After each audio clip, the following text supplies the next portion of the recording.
Hey kids, this is Ivan. How you doing? You know, I was just quipping to a group of friends the other day, really tongue-in-cheek, but the idea is I feel a little homeless when it comes to character generation. Now that's not really true, but what I meant was, as I've expanded into all kinds of games, I no longer am 100% satisfied with random character generation because I've seen how cool creating a character on purpose can be, but at the same time, I miss that thrill of discovery.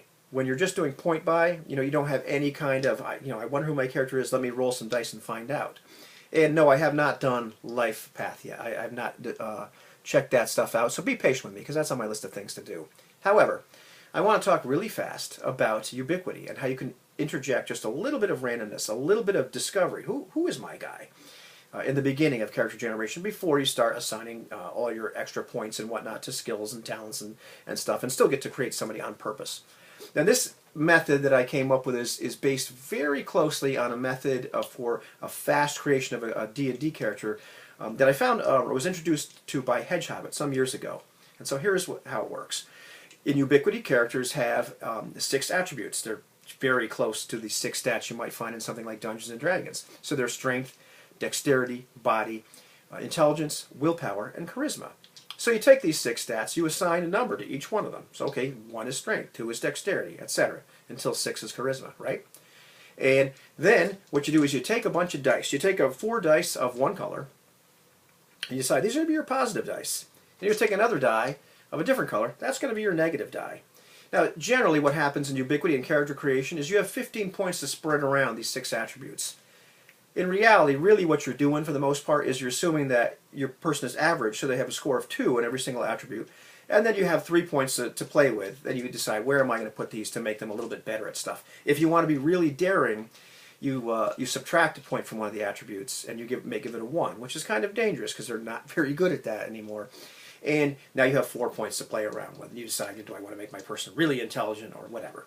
So, decide, let's have a little bit of fun and be a little bit daring. You could just roll 3 positive dice and not do the negative thing, but let's be a little daring. Every single one of these green dice, in this case, that I roll, whatever number that pops up on that die, that corresponds to an attribute. And so each one of these green dice is worth adding a point to an attribute. This red die, on the other hand, well, this is going to subtract a point from one of the attributes. So let's find out. Let's roll these dice and see what I get here. Alrighty. Well, pretty cool. I get 2 dice that have a 1, which means my strength is now a 4. My guy is pretty darn strong.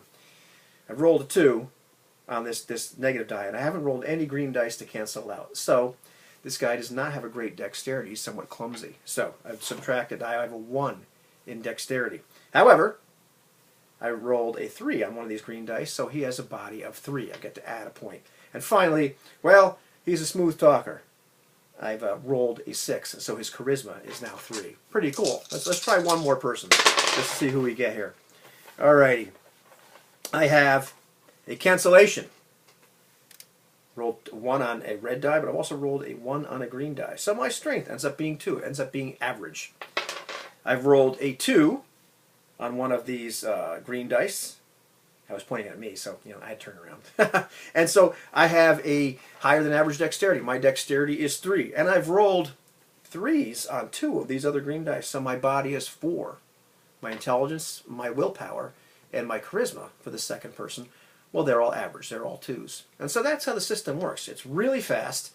It still lets you go ahead and figure out who this character is, afterwards when you're playing something like Hollow Earth Expedition or All for One Regime Diablo League or Leagues of Adventure, Leagues of Gothakar, Leagues of Cthulhu, all the other great games that are out there for Ubiquity, Desolation, all that stuff. Did I say Desolation? Hollow Earth Expedition? I probably said that already. You know what I mean. They're all on my shelf over there.